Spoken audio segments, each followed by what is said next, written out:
Okay, so to start our talk about thermodynamics, we need to do a little bit of background on heat and calorimetry. The definition of a calorie is listed here, 1 gram of water, 1 degree Celsius. The energy to do that is a calorie.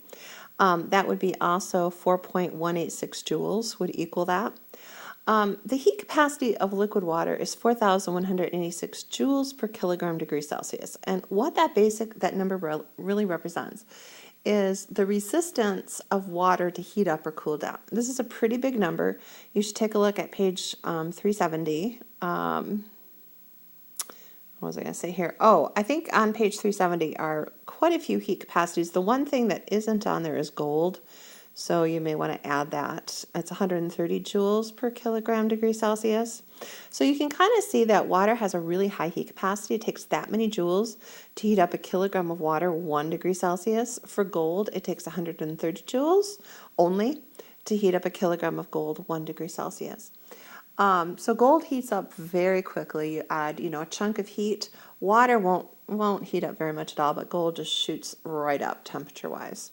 So the bigger the number, the more resistant you are, the less your temperature is going to change, either heating up or cooling down. You can actually calculate that heat flow, and we're going to use this Q in further thermodynamic problems. So what that is heat capacity, which you find on page 370, times the mass times the change in temperature, where Q is in joules, heat capacity is joules per kilogram degree Celsius, mass in kilograms, temperature in degrees Celsius. If there's no heat lost from the system or gained from the surroundings, it's called an adiabatic system, and Q is 0. Now what that basically means is you have to define this system. Let me give you a quick example. When I get some coffee from Caribou, my coffee is the system. I put it in a styrofoam cup, or they do, because I don't want the heat to go from my coffee to the surroundings. So I try for an adiabatic system. It's not super successful, but all right. So what we can do, we can create an adiabatic system, and we can, for instance, take a piece of metal, dump it into some water, and the metal in the water is our system. And if we put it into a calorimeter, and when we do this, we usually put 2 coffee cups to make a really good calorimeter. You can buy expensive ones too, but honestly, 2 coffee cups work really well. And what we can say is that the energy from the metal, the hot metal, will go into the water, and none of it will be lost to the surroundings, our system being the water and the metal. So what we're basically going to do here is take the heat capacity of the water times the mass of the water times the change in temperature of the water, and we'll set that equal to, don't know what that was supposed to be, the heat capacity of the metal times the mass of the metal times the change in temperature of the metal. So heat capacity of water is 4,186 joules per kilogram per degree Celsius. I won't write that in there. The water's mass is 100 grams, so 0.1 kilogram. I guess I do have to be careful of units. This is joules per kilogram degree Celsius. Wow, that's so messy. The change in temperature is here. Water's at 25, and they both come to an equilibrium temperature of 30, so that's 5 degrees. Heat capacity of the metal is what we're looking for. Mass of the metal is 5.6 grams, or 0.0056 kilograms. And the change in temperature of the metal, it goes from being 100 down to 30. It's a 7 degrees Celsius change. All right, so do the math for that, but what you'll find is the heat capacity, just erase all of this here, the heat capacity of the metal turns out to be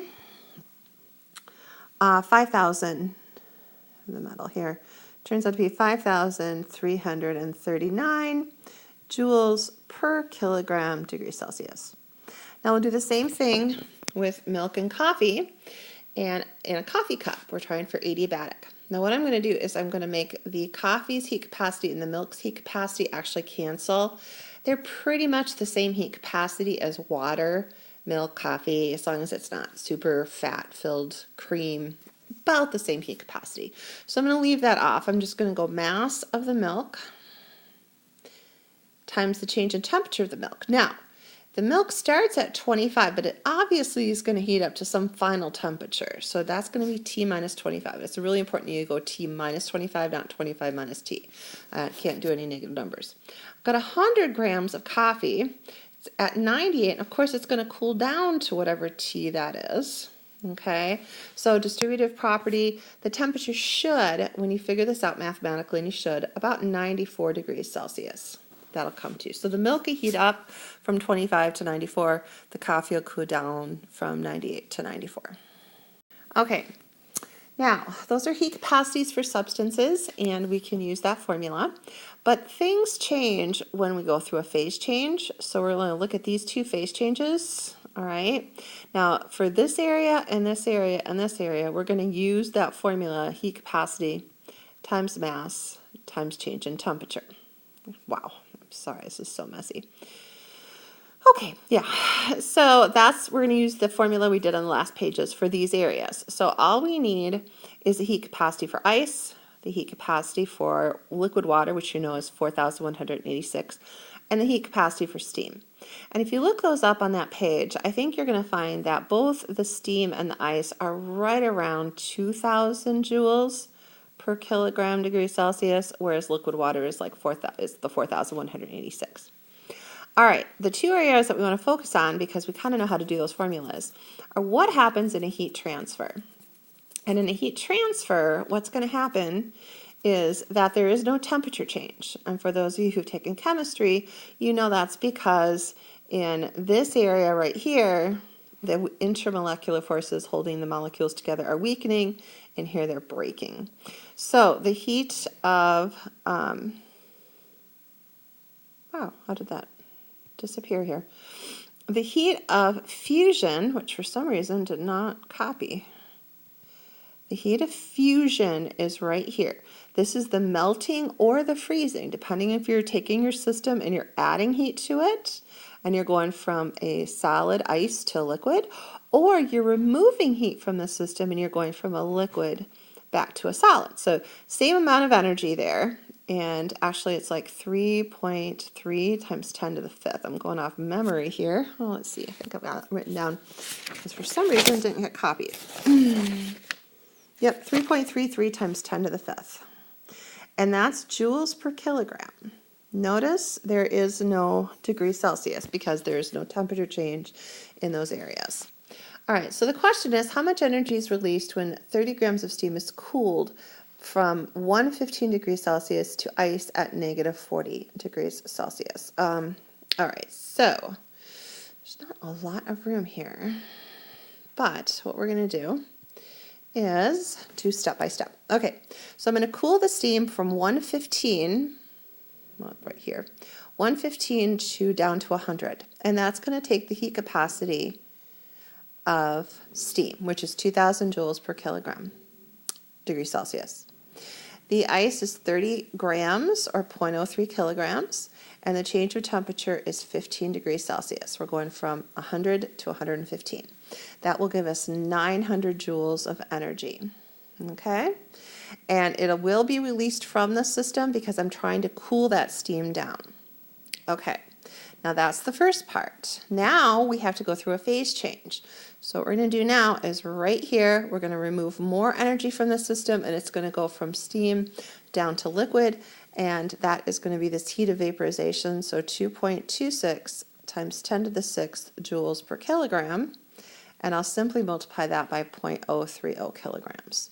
At that point, you're basically getting 67,800 joules of energy. All right, so remove that energy. And now the next thing we're going to have to do is go from liquid at 100 down to liquid at 0. And that's going to be that 4,186 joules per kilogram degrees Celsius times 0.03 kilograms times 100 degrees Celsius from here to here. And that's going to be about 12,558 joules. Okay. Now we have to go through another phase change, this heat of fusion.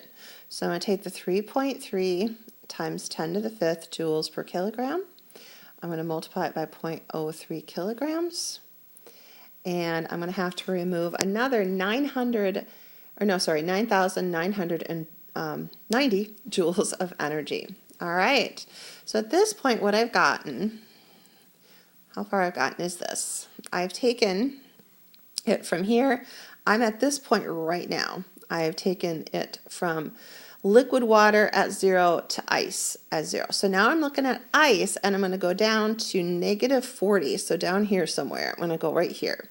Heat capacity of ice is right around that of steam. It's a little different, but not too much. Again, 0.03 kilograms. And it's a change of 40 degrees Celsius. Don't use a negative number. This is all positive, either energy put into the system or energy taken out of the system. Now, if you've been keeping track and doing the calculations, you basically get a grand total of 9.4 times 10 to the 4th joules of energy that has to be removed from this chunk of ice. 30 grams of steam, and it has to be removed to take it down to a 30-gram chunk of ice at -40.